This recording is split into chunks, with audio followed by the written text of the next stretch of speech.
नमस्कार दोस्तों, मैं विकास वर्मा आपके लिए फिर से एक और नया पेपर टेक्निकल हेल्पर का लेकर आया हूँ। तो आइए देखते हैं इसका सॉल्यूशन और आशा करते हैं कि आप सबकी तैयारी अच्छे से चल रही होगी। मैंने खुद 4 से 5 पेपर दिए हैं टेक्निकल के, उनमें से 3-4 पेपर मैंने क्लियर भी किए हैं और अभी मैं फाइनल NPCL के लिए सिलेक्ट हूँ। तो आप भी सब भी मेहनत करते रहिए, आपका भी सिलेक्शन ज़रूर होगा। ठीक है, आइए देखते हैं पहला क्वेश्चन।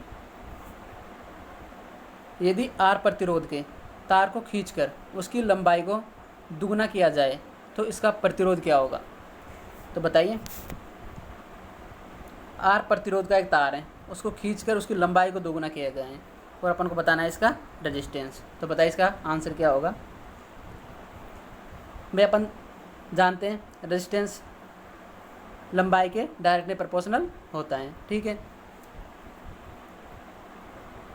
और एरिया जो होता है रेजिस्टेंस के इन्वर्सली प्रोपोर्शनल होता है। तो क्वेश्चन में क्या बोला गया है, तार को खींचकर उसकी लंबाई को दोगुना किया गया है। ठीक है, लंबाई को दोगुना कर देते हैं। लेकिन अगर खींचकर लंबाई को दोगुना करेंगे तो इसका जो एरिया है वो आधा हो जाएगा। ठीक है, तो यहाँ से अपने पास जो रेजिस्टेंस होगा ये हो जाएगा 4 गुना। ठीक है, तो इस क्वेश्चन का राइट आंसर हो जाएगा ए।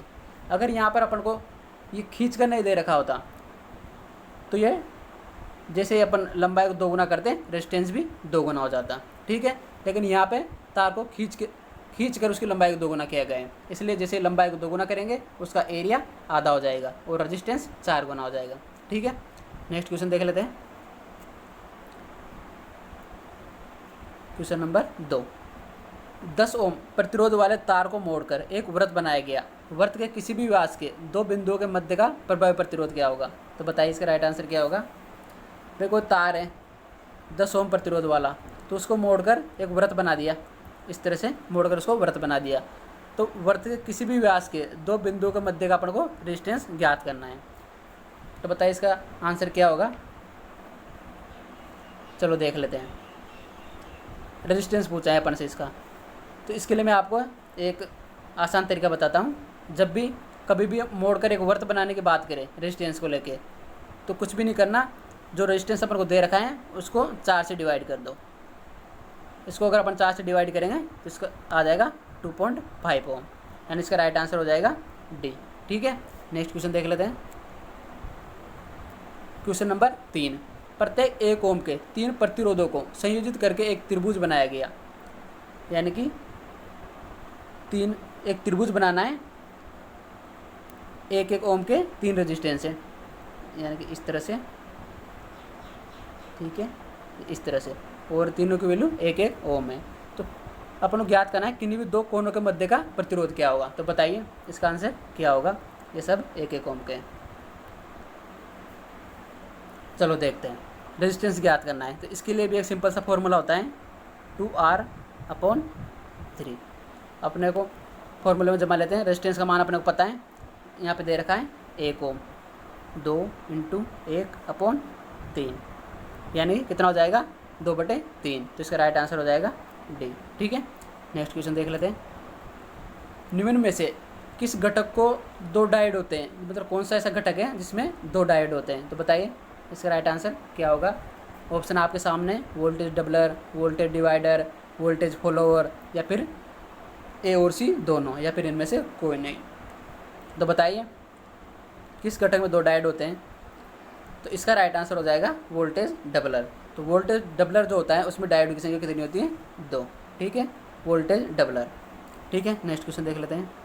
भाई नाम से पता चल रहा है डबलर। ठीक है, नेक्स्ट क्वेश्चन देख लेते हैं। Question number 5।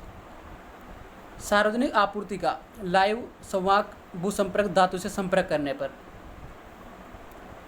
भाई एक लाइव कंडक्टर है, ठीक है, वो धातु से स्पर्श कर जाता है और वो अर्थिंग कर रखी है उसकी, और वो धातु से स्पर्श कर जाता है।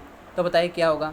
ऑप्शन आपके सामने, आपूर्ति वोल्टेज घट जाएगा, आपूर्ति वोल्टेज बढ़ जाएगा, या धारा भूसंपर्क में प्रवाहित हो जाएगी, या संवाहक जल जाएगा, या इनमें से कोई नहीं। तो बताइए इसका आंसर क्या होगा। चलो देख लेते हैं। इसका राइट आंसर हो जाएगा सी। जो धारा है वो भूसंपर्क में प्रवाहित हो जाएगी। ठीक है, यानी कि भूमि में, यानी अर्थ में चली जाएगी पूरी करंट। ठीक है, नेक्स्ट क्वेश्चन देख लेते हैं। चालकत्व किसके सदृश्य होती हैं? बताइए इसका आंसर क्या होगा। चालकत्व इसका मतलब होता है कंडक्टिविटी। ठीक है, एक चालकता होता है वो कंडक्टेंस होता है, लेकिन यहाँ पर ये कंडक्टिविटी है। ठीक है, तो बताइए इसका राइट आंसर क्या होगा। ये किसके समान होता है बताइए। ए ऑप्शन है प्रतिष्ठम, बी एमएमएफ, सी पारगम्यता, डी प्रेरकत्व और ई धारिता। चलो देख लेते हैं। कंडक्टिविटी, तो कंडक्टिविटी जो होती है ये समान होती है परमेबिलिटी के, यानी कि पारगम्यता के। तो इसका राइट आंसर क्या हो जाएगा, सी। ठीक है, बात करें चालकत्व यानी कंडक्टिविटी, तो इसकी यूनिट क्या होती है? तो इसकी यूनिट होती है साइमन प्रति मीटर, ये इसकी यूनिट होती है। ठीक है, बात करें पारगम्यता, ये क्या होती है? म्यू बराबर बी अपॉन एच। ठीक है, नेक्स्ट क्वेश्चन देख लेते हैं। Question number 7। एक निर्धारित कार्बन प्रतिरोध, एक कोई कार्बन प्रतिरोध है, उसके अपन को रंग बैंड दिए गए हैं लाल, भूरा, सुनहरा और रजत। तो इसको अपन को प्रतिरोध का मान ज्ञात करना है। तो बताइए क्या होगा इसका आंसर।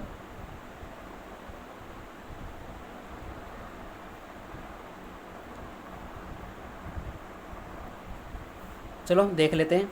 ये एक सारणी होती है भाई, इसकी ये याद रखनी पड़ेगी आपको। Baby Roy great Britain is very good wife. ठीक है, तो अपना तो इसी से काम हो जाएगा। 0, 1, 2, 3 और 4। ठीक है, अब अपने को दे रखा है पहला रंग बैंड लाल, तो लाल के लिए कितना हो गया अपने पास 2। ठीक है, 2 हो गया। उसके बाद दे रखा है अपन को भूरा यानी कि ब्राउन, तो ब्लैक और ये ब्राउन हो गया अपने पास 1। ठीक है, इसके बाद सुनहरा, तो इसका जो कोड होता है वो होता है 0.1, ये मल्टीपल फैक्टर होता है। ठीक है, तो इसको मल्टीपल कर देंगे 0.1 से। ठीक है, और जो 4 नंबर का होता है रजत, तो इसके लिए जो होता है वो होता है ±20%। ठीक है, तो यहाँ से इसको देख लेते हैं। 21 मल्टीपल 0.1, तो इसका यहाँ से राइट आंसर हो जाएगा 2.1। ठीक है, तो इसका राइट आंसर हो जाएगा सी 2.1। ठीक है, नेक्स्ट क्वेश्चन देख लेते हैं। एक अंतर्राष्ट्रीय ओम का मान क्या होगा? तो बताइए, एक अंतर्राष्ट्रीय ओम है उसका मान क्या होगा? ऑप्शन आपके सामने 1.049 एब्सोल्युटली ओम, या फिर 1.00049 एब्सोल्युटली ओम, सी 0.99951 एब्सोल्युटली ओम, डी ऑप्शन 0.951, ई 0.0951 एब्सोल्युटली ओम। तो बताइए इसका राइट आंसर क्या होगा। तो इसका राइट आंसर हो जाएगा बी। ये तो फिक्स डाटा है, ये तो आपको याद ही रखना होगा। ठीक है, नेक्स्ट क्वेश्चन देख लेते हैं।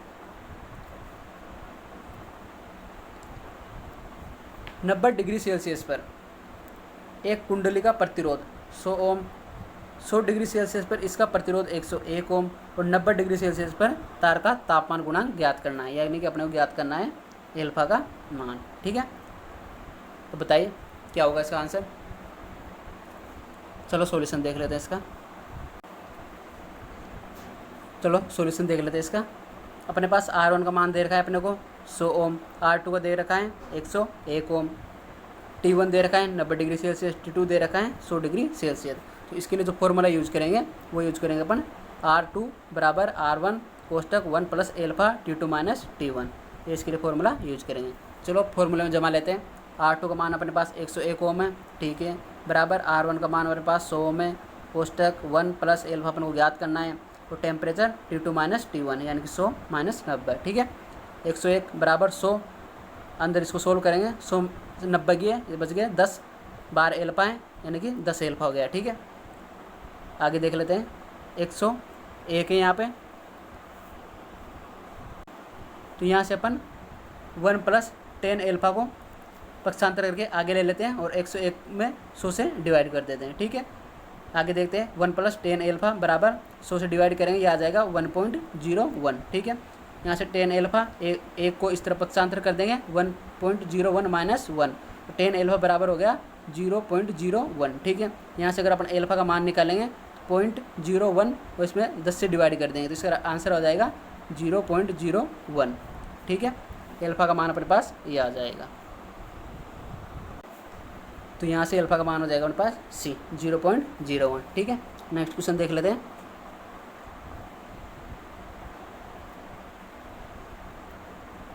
निम्न में से किस ताम्र संवाहक का विद्युत प्रतिरोध सबसे कम होगा? तो बताइए इनमें से कौन से तांबे का तार का जो रेजिस्टेंस है वो सबसे कम होगा। रेजिस्टेंस क्या होता है? R proportional L upon A। तो रेजिस्टेंस सबसे कम किसका होता है? जिसका या तो एरिया अधिक हो और जिसकी लंबाई कम हो, उसका रेजिस्टेंस कम होगा, ठीक है। चलो बात कर लेते हैं ऑप्शन पे। ए ऑप्शन देख लेते हैं।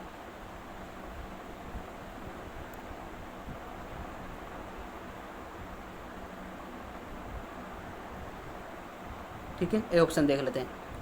तो ए के लिए क्या हो जाएगा, यहाँ पर अपने पास दे रखा है 2 मीटर स्क्वायर के अनुप्रस्थ काट क्षेत्रफल वाला 2 मीटर लंबा तार, यानी कि लंबाई तो दे रखी है इसकी 2, ठीक है। वो ऐसा अनुप्रस्थ काट क्षेत्रफल दे रखा है 2, तो यहाँ से इसका रेजिस्टेंस आ गया 1 ओम, ठीक है। ये बात हो गई ए ऑप्शन की, ठीक है। ऑप्शन बी की बात करते हैं। तो यहाँ पे अपने को दे रखा है लंबाई दे रखी है 1 मीटर और अपने पास क्षेत्रफल दे रखा है 3, ठीक है। तो यहाँ से इसका हो जाएगा 0.33 ओम, ठीक है। ए ऑप्शन का आता है अपने पास 1 ओम, बी का है अपने पास 0.33 ओम, ठीक है। बाकी अब सी ऑप्शन देख लेते हैं। बात करते हैं सी ऑप्शन की। अपने पास ए ऑप्शन का आया था 1 ओम, बी का आया था अपने पास 0.33 ओम, ठीक है। और सी ऑप्शन का देख लेते हैं। इसका रेजिस्टेंस कितना हो जाएगा? R बराबर L अपॉन A। लंबाई दे रखी है 2 और एरिया दे रखा है 3, तो यहाँ से हो जाएगा 0.66, ठीक है। तो सी वाले ऑप्शन का हो जाएगा 0.66। तो यहाँ से ऑप्शन सी का रेजिस्टेंस आ जाएगा 0.66। तो इसका हो गया 0.66 ओम, ठीक है। बात कर लेते हैं ऑप्शन डी की। तो वही L अपॉन A, लंबाई दे रखी है 2 और एरिया 4, तो यहाँ से इसका आ जाएगा 0.5 ओम, ठीक है। इसका आ गया 0.5 ओम डी वाले ऑप्शन का, ठीक है। इसका रेजिस्टेंस हो गया 0.5 ओम। बात कर लेते हैं ई ऑप्शन की। यहाँ पे भी वही रेजिस्टेंस याद करना है। L अपॉन A, लंबाई है 2, एरिया 1, तो इसका रेजिस्टेंस आ गया 2 ओम। अब बताइए इन सब में से सबसे कम रेजिस्टेंस किसका है? क्योंकि क्वेश्चन में पूछा गया है सबसे कम, तो बताइए सबसे कम कौन सा होगा? 0.33 वाला, और किसका है? बी का। इसका राइट आंसर क्या हो जाएगा? बी, ठीक है। चलो नेक्स्ट क्वेश्चन देख लेते हैं। Question number 11। शॉर्ट परिपथ ऐसा परिपथ होता है, तो बताइए शॉर्ट परिपथ जो होता है वो किसे कहते हैं? क्या होता है शॉर्ट परिपथ? ऑप्शन आपके सामने, जिसमें तार के छोटे टुकड़े का इस्तेमाल होता है, या जो केवल कम दूरी तक फैला होता है, या ऑप्शन सी जिसका उपयोग प्रकाश मंद करने के लिए किया जाता है, या ऑप्शन डी जो धारा के प्रवाह के लिए बहुत कम प्रतिरोध प्रदान करता है, या ई ऑप्शन है जो स्थिर विद्युत प्रभाव उत्पन्न करता है। तो बताइए शॉर्ट परिपथ की बात कर रहे हैं यहाँ पर। तो शॉर्ट परिपथ जो होता है उसमें करंट का मान बहुत हाई होता है और रेजिस्टेंस जो होता है वो न के बराबर होता है। तो ऐसा कौन सा ऑप्शन है इसमें? डी, तो धारा के प्रवाह के लिए बहुत कम प्रतिरोध प्रदान करता है, ठीक है। इसका राइट आंसर हो जाएगा डी। नेक्स्ट क्वेश्चन देख लेते हैं। Question number 12। समान वोल्टेज रेटिंग वाले 2 बल्ब जिनकी शक्ति 200 वाट 100 वाट है, यदि प्रतिरोध R1 और R2 हैं, तो बताइए क्या होगा इसका राइट आंसर? चलो देख लेते हैं। अपन को रेजिस्टेंस याद करना है। फॉर्मूला क्या होता है? P बराबर V² अपॉन R। यहाँ से देखते हैं पावर और रेजिस्टेंस दोनों एक दूसरे के व्युत्क्रमानुपाती होते हैं, ठीक है। चलो देख लेते हैं। अपन को P1 दे रखा है और P2 दे रखा है। P1 अपने पास 200 वाट है और P2 100 वाट है, ठीक है। इनका रेशियो आ जाएगा यहाँ से 2:1, और जो रेजिस्टेंस R1 और R2 का रेशियो होगा वो क्या होगा? इनका विपरीत, क्योंकि पावर और रेजिस्टेंस एक दूसरे के व्युत्क्रमानुपाती होते हैं। जैसे अगर इनका 2:1 है तो इनका हो जाएगा 1:2, ठीक है। तो R1 तो हो गया अपने पास 1, R2 हो गया 2, ठीक है।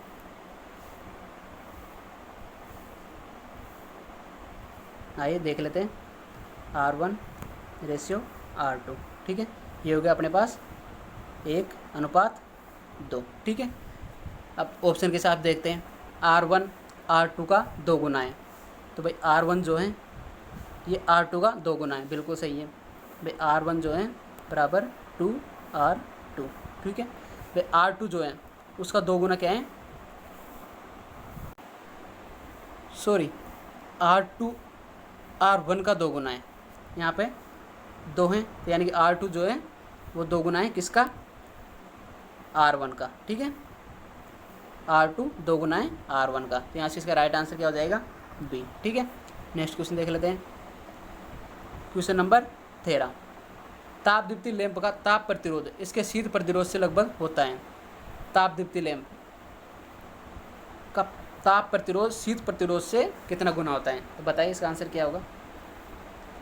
ए ऑप्शन है 2 गुना, बी 10 गुना, सी 50 गुना, डी 100 गुना, ई 125 गुना। तो बताइए इसका आंसर क्या होगा।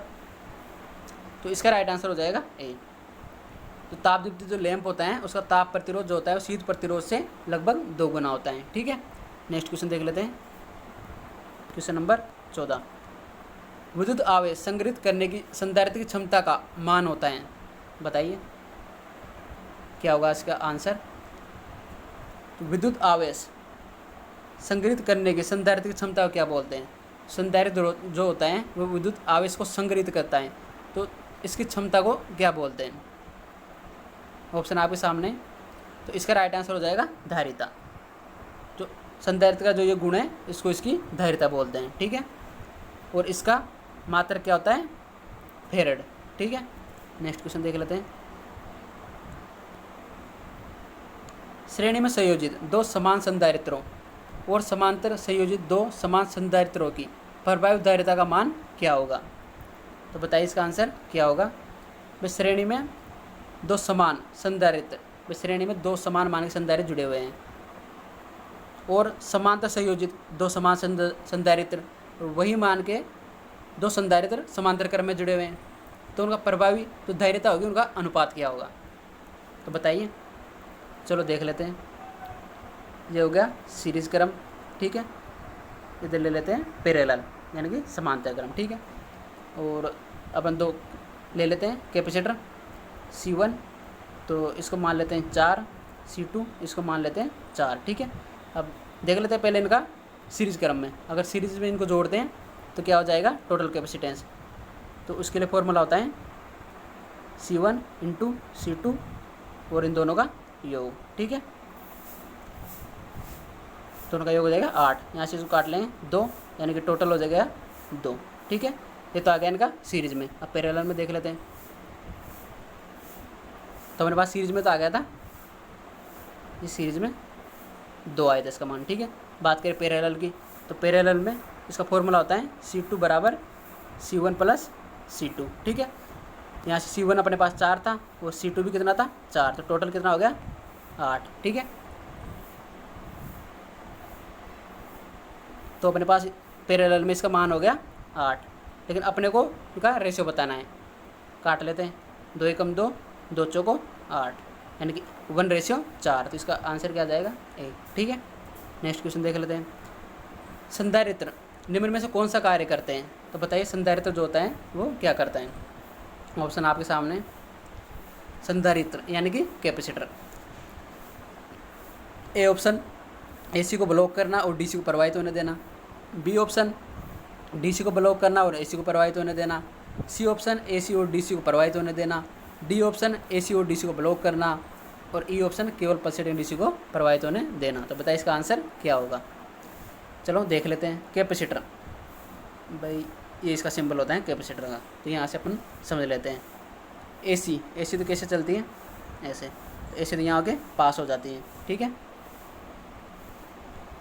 बात करें DC के, DC कैसे चलती है सीधी, तो ये अवरोध का कार्य करती है, यानी कि ये DC को ब्लॉक कर देता है और AC को पास कर देता है, ठीक है। इसका राइट आंसर क्या हो जाएगा बी, DC को ब्लॉक करना और AC को पास करना, ठीक है। नेक्स्ट क्वेश्चन देख लेते हैं,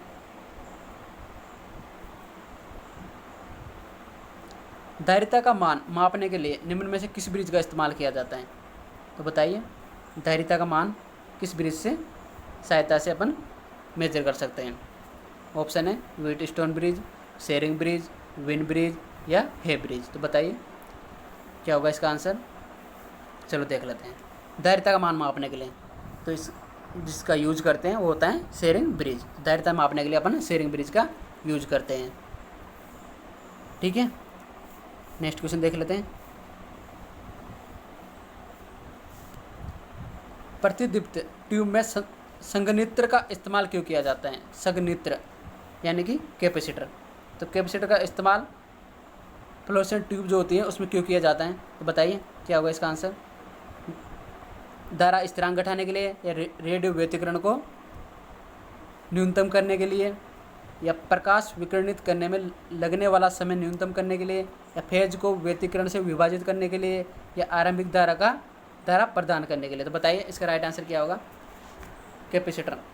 तो कैपेसिटर का इस्तेमाल क्यों करते हैं अपन फ्लोरेसेंट ट्यूब में। तो इसका राइट आंसर हो जाएगा रेडियो व्यतिकरण न्यूनतम करने के लिए। ठीक है, नेक्स्ट क्वेश्चन देख लेते हैं। अगर इसमें अपन बात करें फ्लोरेसेंट ट्यूब में चौक भी यूज किया जाता है तो चौक का कार्य क्या होता है। तो चौक का कार्य होता है उच्च वोल्टेज पैदा करना और वो करंट को नियंत्रित करने का कार्य भी करता है। ठीक है, नेक्स्ट क्वेश्चन देख लेते हैं। Question number 19। 2 एम्पियर की धारा युक्त 2 ओम का प्रतिरोध कितनी शक्ति का इस्तेमाल करेगा। तो अपने को यहाँ पर पावर ज्ञात करनी है। ठीक है, करंट अपने को दे रखा है 2 एम्पियर। ठीक है, और रेजिस्टेंस अपने को दे रखा है 2 ओम। तो ज्ञात कीजिए इसकी पावर क्या होगी। बताइए पावर का फॉर्मूला होता है अपने पास P बराबर I स्क्वायर इंटू R। ठीक है, I स्क्वायर 2 का स्क्वायर 4 हो गया। रेजिस्टेंस अपने पास है 2, तो पावर कितनी आएगी अपने पास 8 वाट, यानी कि इसका आंसर हो जाएगा C। ठीक है, नेक्स्ट क्वेश्चन देख लेते हैं। नाभिकीय ऊर्जा संयंत्र में मंदक के रूप में निम्न में से किस पदार्थ का इस्तेमाल किया जाता है। मंदक यानी कि मॉडरेटर। तो मॉडरेटर के रूप में नाभिकीय ऊर्जा संयंत्र में किस पदार्थ का इस्तेमाल किया जाता है। बताइए ऑप्शन आपके सामने ग्रेफाइट, बोरोन, कैल्शियम, प्लूटोनियम या टंगस्टन। बताइए किसका इस्तेमाल किया जाता है। तो इसका राइट आंसर हो जाएगा ग्रेफाइट। तो मॉडरेटर के रूप में यूज करते हैं अपन ग्रेफाइट, और हेवी वाटर यानी कि D2O उसका भी यूज़ करते हैं मॉडरेटर के रूप में। ठीक है, नेक्स्ट क्वेश्चन देख लेते हैं। Question number 21। RMS मान से AC के औसत मान अनुपात को क्या कहा जाता है। तो बताइए इनका अनुपात क्या कहलाता है। RMS मान और AC के औसत मान यानी कि एवरेज मान का अनुपात। ऑप्शन दे रखे हैं पारगम्यता, विशिष्ट प्रतिरोध, फॉर्म फैक्टर, आर्मेचर रिएक्शन या ससेप्टेंस। तो इसका राइट आंसर हो जाएगा फॉर्म फैक्टर। तो फॉर्म फैक्टर जो होता है ये किस किस का अनुपात होता है। RMS value upon average value. ठीक है, नेक्स्ट क्वेश्चन देख लेते हैं। प्रदीप्ति की इकाई क्या है। बताइए प्रदीप्ति की इकाई क्या है। प्रदीप्ति यानी कि इल्यूमिनेशन। तो बताइए इसकी इकाई क्या है। ऑप्शन है डेसिबल, हेनरी, कूलाम, लक्स या टेस्ला। तो इसका राइट आंसर हो जाएगा लक्स। और एक लक्स जो होता है वो बराबर होता है ल्यूमन प्रति मीटर स्क्वायर। ठीक है, नेक्स्ट क्वेश्चन देख लेते हैं। यदि AC सर्किट में 40 ओम का प्रतिरोध, 90 ओम का प्रेरण प्रतिघात यानी कि इंडक्टिव रिएक्टेंस XL और 60 ओम का कैपेसिटिव रिएक्टेंस यानी कि XC कैपेसिटिव प्रतिघात है, तो प्रतिबाधा किसके बराबर होगी। अपने को ज्ञात क्या करना है Z। ठीक है, अपने को सब कुछ दे रखा है यहाँ पर। रेजिस्टेंस 40 ओम दे रखा है, XL अपने पास 90 है और XC अपने पास 60 है। ज्ञात करना है अपन को Z यानी कि प्रतिबाधा। इसका फॉर्मूला क्या होता है R square plus XL minus XC और इसका स्क्वायर और इसका कर देते हैं अंडर रूट। ठीक है, चलो सोल्व करते हैं। रेजिस्टेंस का स्क्वायर अगर 40 का स्क्वायर करें कितना हो जाएगा 1600। ठीक है, plus XL minus XC। XL है अपने पास 90, XC अपने पास 60, तो यहाँ से कितना हो गया 30। ठीक है, इसका स्क्वायर करना है, 30 का स्क्वायर करेंगे 900। ठीक है, इसके ऊपर है अंडर रूट, तो ये कितना हो गया टोटल 1600 प्लस 900 2500। ठीक है, और 2500 करना है अंडर रूट। अगर 2500 का अंडर रूट करेंगे तो कितना हो जाएगा 50 ओम। तो यानी कि प्रतिबाधा कितनी हो जाएगी अपने पास 50 ओम। ठीक है, नेक्स्ट क्वेश्चन देखते हैं। एक पूरी तरह charge lead acid battery hydrometer reading से थोड़ी कम देता है। एक लेड एसिड बैटरी है जो फुल चार्ज है, तो हाइड्रोमीटर जो होता है कितनी रीडिंग से थोड़ी कम रीडिंग देता है, तो बताइए। चलो देख लेते हैं। हाइड्रोमीटर से अपन लेड एसिड बैटरी की चार्ज और डिस्चार्जिंग की जांच करते हैं। ठीक है, अगर बैटरी फुल चार्ज होती है तो उसके लिए जो आपेक्षिक घनत्व का मान होता है वो होता है 1.25 से 1.28। ठीक है, ये फुल चार्ज के लिए होता है। तो ये किससे थोड़ा कम होता है 1.30 से। ठीक है, यानी कि इसका राइट आंसर हो जाएगा बी, यानी कि 1.3। ठीक है, नेक्स्ट क्वेश्चन देख लेते हैं। प्रत्येक लेड एसिड सेल में वेंट प्लग किस लिए प्रदान किए जाते हैं, बताइए। वेंट प्लग किस लिए प्रदान किए जाते हैं लेड एसिड सेल में, वेंट प्लग किस लिए प्रदान किए जाते हैं बताइए।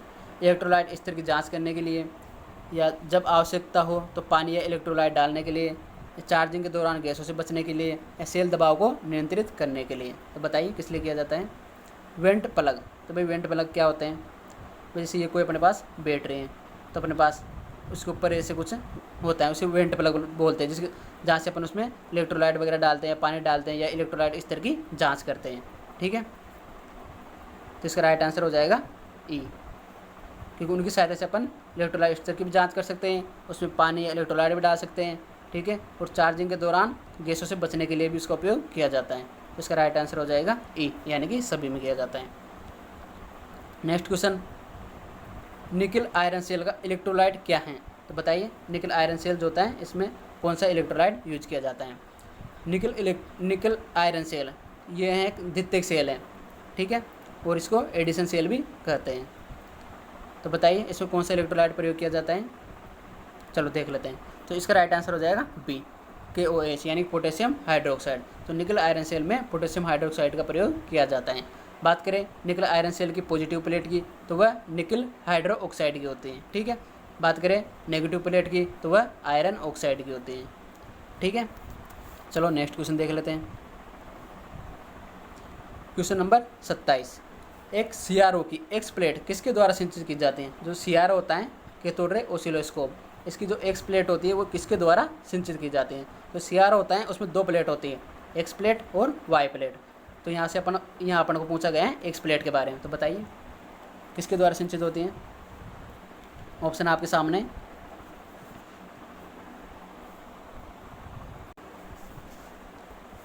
बताइए।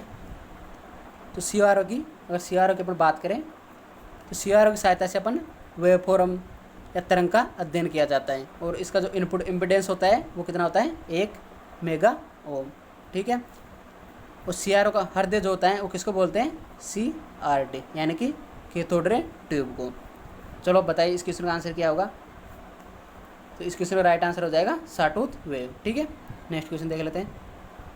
क्वेश्चन नंबर 28, कौन सी LED अदृश्य प्रकाश उत्सर्जित करती हैं, तो बताइए इसका आंसर क्या हो जाएगा।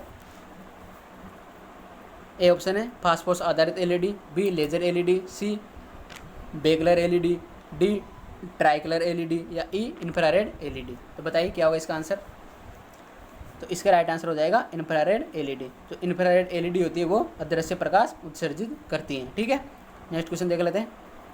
क्वेश्चन नंबर 29, निम्नलिखित में से किसे यूनिवर्सल बायस भी कहा जाता है, तो बताइए इनमें से कौन सी बायसिंग है जो यूनिवर्सल बायसिंग है।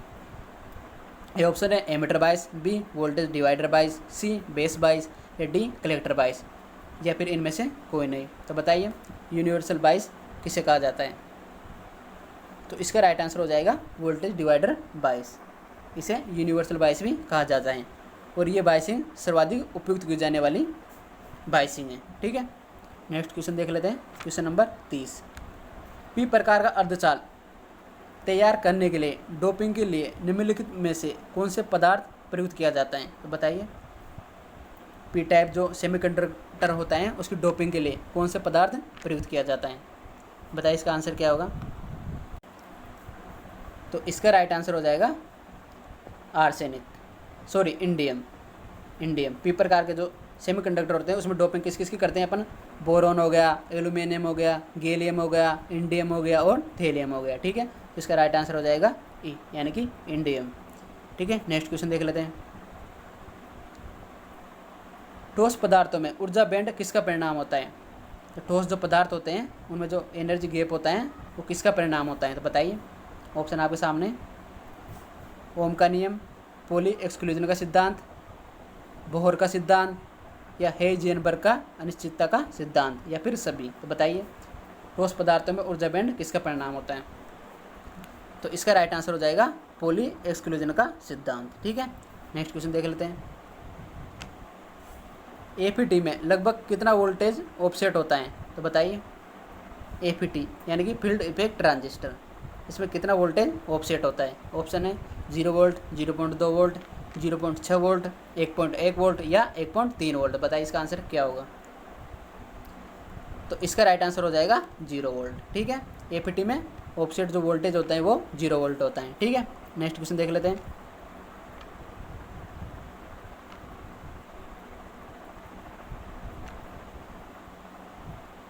यदि एक ओम मीटर जिसमें रीडिंग व्यवहारिक रूप से तुरंत शून्य पर चली जाते हैं, कोई ओम मीटर है उसकी रीडिंग जो है व्यवहारिक रूप से तुरंत शून्य पर चली जाती है और कैपेसिटर की जांच करते समय वही रहती है, तो कैसा होता है? बताइए क्या होगा जब ओम मीटर की रीडिंग शून्य पर चली जाती है? ऑप्शन है आपके सामने, leaky, open circuited, short circuited या अच्छी हालत में, या फिर ए और बी दोनों। तो बताइए भाई, ओम मीटर शून्य रीडिंग दे रहा है तो इसका मतलब क्या हो गया? शॉर्ट सर्किट हो गया। ठीक है, तो इसका राइट आंसर हो जाएगा सी। ठीक है, नेक्स्ट क्वेश्चन देख लेते हैं। मेगर में करंट कॉइल की संख्या कितनी होती है? तो बताइए, मेगर जो होता है उसमें करंट कॉइल की संख्या क्या होती है?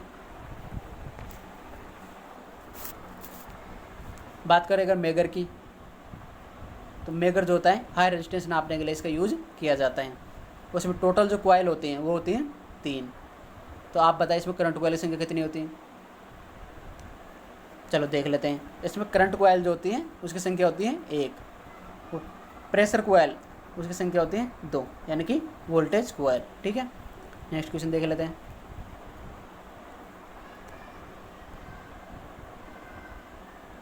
नियंत्रण स्प्रिंग के लिए निम्नलिखित में से कौन से पदार्थ को प्राथमिकता दी जाती है? तो बताइए, जो स्प्रिंग होती है उसके लिए कौन से पदार्थ को प्राथमिकता दी जाती है?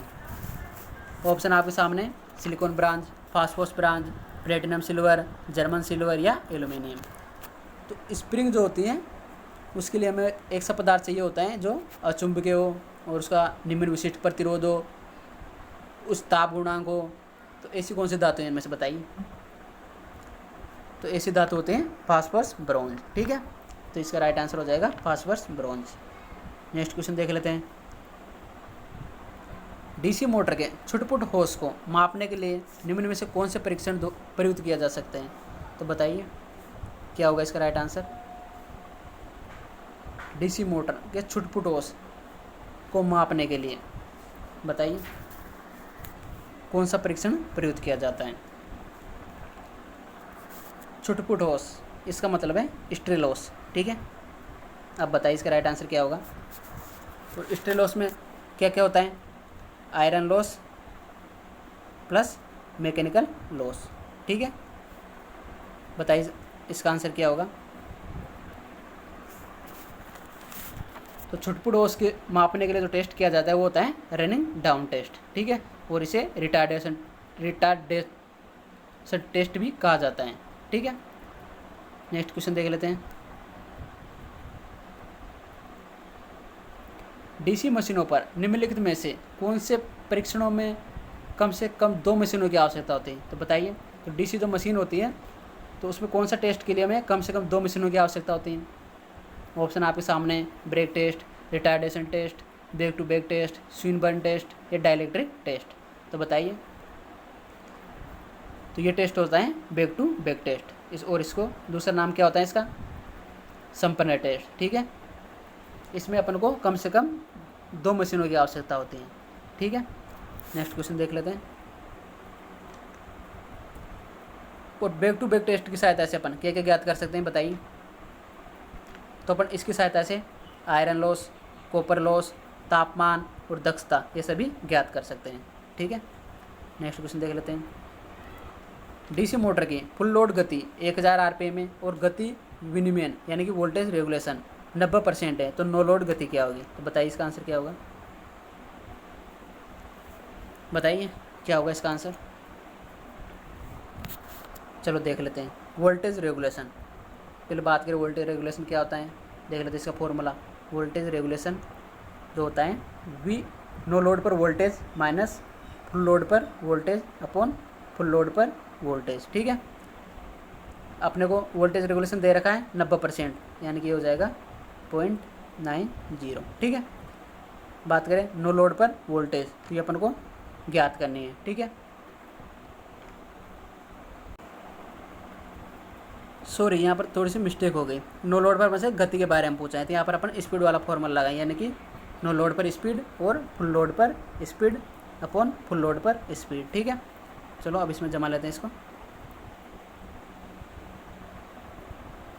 रेगुलेशन अपने पास 90%, यानी कि अपन इसको लिख सकते हैं 0.90, और जो अपने पास नो लोड पर अपने को गति ज्ञात करनी है। ठीक है, तो ये हो गया अपने पास नो लोड पर गति। ठीक है, नो लोड पर। ठीक है, और फुल लोड पर अपन को दे रखी है, एक मिनट रुकिए। चलो इसका एक बार डिटेल सॉल्यूशन देख लेते हैं। चलिए यहाँ से देख लेते हैं सही से एक बार। अपने को दे रखा है फुल लोड पर स्पीड 1000 आरपीएम, गति विनियमन अपने को दे रखा है 90%, अगर परसेंटेज को हटाते हैं तो यह जाएगा अपने पास 0.9। ठीक है, और अपन को ज्ञात करनी है नो लोड पर स्पीड।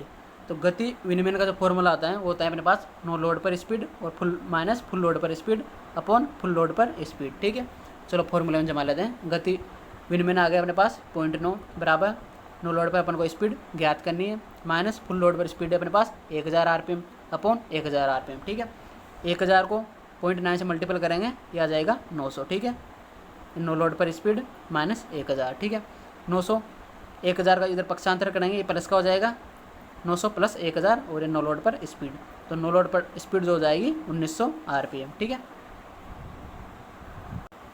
तो यहाँ से इसका राइट आंसर हो जाएगा ई, यानी कि 1900 आरपीएम। ठीक है, नेक्स्ट क्वेश्चन देख लेते हैं। नम मलिन वातावरण में मोटरों के लिए किस प्रकार का एंक्लोजर प्रयुक्त किया जाता है? तो बताइए इसका आंसर क्या होगा। Drip proof, open type, screen protected, या टोटली एनक्लोज फैन कूल्ड, या टोटली एनक्लोज वॉश डाउन। बताइए इसका आंसर क्या होगा।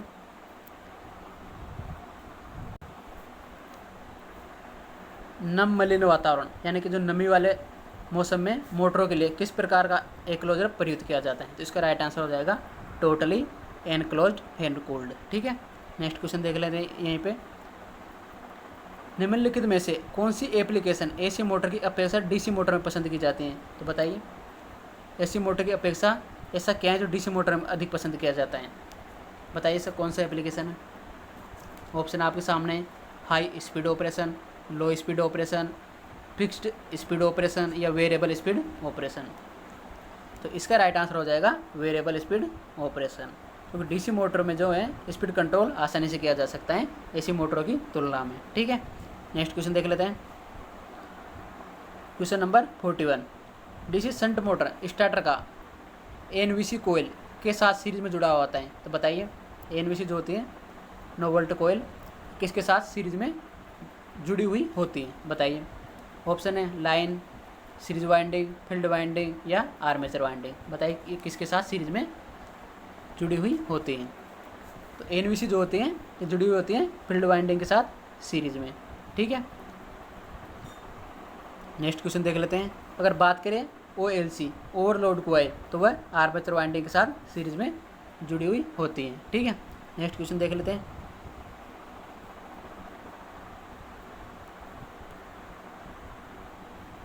स्टेटर और आर्मेचर के बीच छोटा सा एयर गैप, तो बताइए स्टेटर और आर्मेचर के बीच एयर गैप कम क्यों रखा जाता है? शोर को कम करता है, अधिक वेंटिलेशन देता है, या मजबूत चुंबकीय फील्ड देता है, या हाई स्पीड ऑपरेशन की सुविधा देता है, या हंटिंग को दबा देता है? तो बताइए इसका राइट आंसर क्या होगा। तो आइए देख लेते हैं इसका आंसर। एयर गैप जो होता है वो कम इसलिए रखा जाता है इसके कारण मैग्नेटाइजिंग करंट जो होती है वो कम फ्लो होती है और जो पावर फैक्टर होता है वो अच्छा रहता है। तो इसका राइट आंसर हो जाएगा मजबूत चुंबकीय फील्ड देता है। तो चुंबकीय फील्ड जो होता है वो मजबूत देता है। ठीक है, नेक्स्ट क्वेश्चन देख लेते हैं। डीसी मोटर की टर्मिनल पोलैरिटी को ब्रेकिंग के दौरान उल्टा कर दिया जाता है। तो बताइए कौन सी ब्रेकिंग के दौरान जो टर्मिनल पोलैरिटी होती है उनको उल्टा यानी विपरीत कर दिया जाता है। बताइए, ऑप्शन आपके सामने, प्लगिंग, रीजनरेटिव, रियोस्टेटिक, डायनेमिक या स्टैटिक। बताइए क्या होगा इसका आंसर। चलो देख लेते हैं। इसका राइट आंसर हो जाएगा प्लगिंग। जो प्लगिंग जो ब्रेकिंग होती है उसमें टर्मिनल पोलैरिटी को उल्टा कर दिया जाता है। ठीक है, नेक्स्ट क्वेश्चन देख लेते हैं। अगर किसी डीसी मोटर का बैक ईएमएफ अचानक ख़त्म हो जाए तो क्या होगा। तो बताइए, तो कोई डीसी मोटर है और उसका ईएमएफ जो होता है अचानक जीरो हो गया यानी ख़त्म हो गया, तो बताइए क्या इफेक्ट पड़ेगा मोटर पर। मोटर हंटिंग करने लगेगा या फिर मोटर अचानक रुक जाएगा या मोटर की रफ्तार बढ़ जाएगी या शॉर्ट सर्किट करंट आर्मेचर से होकर प्रवाहित होगी। तो बताइए इसका राइट आंसर क्या होगा। चलो देख लेते हैं इसका राइट आंसर क्या होगा। तो इसका राइट आंसर होगा शॉर्ट सर्किट करंट आर्मेचर से होकर प्रवाहित होगी। क्योंकि जैसे डीसी मोटर का ईएमएफ अचानक ख़त्म हो जाता है तो मोटर अधिक करंट लेती हैं और वो बैक ईएमएफ को बनाए रखने की कोशिश करती हैं। ठीक है, और अंततः इससे आर्मेचर जल भी सकता है। ठीक है, नेक्स्ट क्वेश्चन देख लेते हैं। एक डीसी मोटर की रफ्तार को नियंत्रित करने के लिए इनमें से कौन सी डिवाइस का इस्तेमाल किया जाता है। तो बताइए भाई, तो डीसी जो मोटर होती है उसको स्पीड कंट्रोल करने के लिए इनमें से कौन सी डिवाइस का इस्तेमाल किया जाता है। ऑप्शन आपके सामने, थायरिस्टर, ट्रांजिस्टर, थर्मिस्टर, डायोड या रेक्टिफायर। बताइए क्या होगा इसका राइट आंसर। तो डीसी मोटर की रफ्तार कंट्रोल करने के लिए जो इस्तेमाल किया जाता है वो होता है थायरिस्टर। ठीक है, नेक्स्ट क्वेश्चन देख लेते हैं। नॉन रिवर्सिंग डीसी ड्राइव के लिए का इस्तेमाल करना बेहतर होता है। बताइए, ऑप्शन देख लेते हैं। प्लगिंग, सेल्फ एक्साइटेशन के साथ डायनेमिक ब्रेकिंग या रिजनरेटिव ब्रेकिंग या सेपरेट एक्साइटेशन के साथ डायनेमिक ब्रेकिंग या जीरो सीक्वेंस ब्रेकिंग। तो बताइए इसका आंसर क्या होगा। नॉन रिवर्सिंग डीसी ड्राइव के लिए, तो नॉन रिवर्सिंग डीसी ड्राइव के लिए सेपरेट एक्साइटेशन के साथ डायनेमिक ब्रेकिंग का इस्तेमाल करना सबसे बेहतर रहता है। ठीक है, नेक्स्ट क्वेश्चन देख लेते हैं। एक इंडक्शन मोटर का स्टार डेल्टा स्टार्टर। बताइए स्टार डेल्टा स्टार्टर जो होता है वो क्या करता है इंडक्शन मोटर में, इसका फंक्शन क्या होता है। ऑप्शन है, स्टेटर सर्किट में प्रतिरोध डालता है या रोटर सर्किट में प्रतिरोध डालता है या मोटर की घूमने की दिशा को बदल देता है या शुरू होने के समय स्टार्टर पर कम वोल्टेज लगता है या सी और डी। तो बताइए इंडक्शन मोटर में स्टार डेल्टा स्टार्टर का कार्य क्या होता है। तो जो इंडक्शन जो मोटर होती है उसमें स्टार डेल्टा स्टार्टर, तो इंडक्शन मोटर स्टार्टिंग में बहुत अधिक करंट लेती हैं। ठीक है, इसलिए मोटर को पहले स्टार में चलाया जाता है जिससे उसको मिलने वाला वोल्टेज वो कम हो जाता है, जिसके कारण उसकी करंट भी कम हो जाती है। और जैसे ही मोटर अपनी फुल स्पीड पकड़ लेती है तो उसको डेल्टा में कन्वर्ट कर देते हैं। ठीक है, तो ये शुरू होने के समय स्टार्टर पर कम वोल्टेज लगता है। ठीक है, नेक्स्ट क्वेश्चन देख लेते हैं। अगर सीरीज वाइंडिंग द्वारा उत्पन्न चुंबकीय फ्लक्स शंट फील्ड वाइंडिंग द्वारा उत्पन्न फ्लक्स की मदद करता है तो इस जनरेटर को क्या कहते हैं। तो बताइए भाई, सीरीज वाइंडिंग द्वारा उत्पन्न चुंबकीय फ्लक्स शंट फील्ड वाइंडिंग द्वारा उत्पन्न फ्लक्स की मदद करता है तो ऐसा जनरेटर को क्या कहते हैं। तो ये हो जाता है भाई कम्युलेटिव कंपाउंडेड। ठीक है, और अगर ये मदद करने की जगह इसका विरोध करता है तो ये फिर हो जाता है डिफरेंशियल कंपाउंडेड। ठीक है, नेक्स्ट क्वेश्चन देख लेते हैं। नो लोड की परिस्थिति में इंडक्शन मोटर का पावर फैक्टर लगभग कितना होता है। तो बताइए इंडक्शन मोटर जो होती है उसका पावर फैक्टर नो लोड की कंडीशन में कितना होता है। ऑप्शन आपके सामने, 0.15 लेग, 0.707 लीड या 0.8 लेग या यूनिटी या 0.707 लेग। तो बताइए नो लोड की कंडीशन में इंडक्शन मोटर का पावर फैक्टर क्या होता है। तो इसका राइट आंसर होगा ए, 0.15 लेग। तो इंडक्शन मोटर जो होती है वो नो लोड की कंडीशन में उसका पावर फैक्टर होता है नो लोड में 0.15 leg.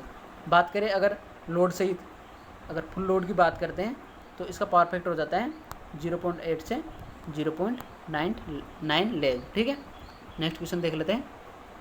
Question number 50। Induction motor के लिए स्लिप रिंग के बने हुए होते हैं। तो बताइए इंडक्शन मोटर की जो स्लिप रिंग होती है वो किसकी बनी हुई होती है। ऑप्शन है, aluminium, B carbon, C phosphorus bronze, D cobalt steel या कॉपर। तो बताइए इंडक्शन जो मोटर होती है उसकी स्लिप रिंग किसकी बनी हुई होती है? स्लिप रिंग बनी होती है फास्फोरस ब्रॉन्ज की। ठीक है, आज के लिए बस इतना ही। बाकी क्वेश्चन जो है इस पेपर के बाद में सोल्व करेंगे। ठीक है, धन्यवाद।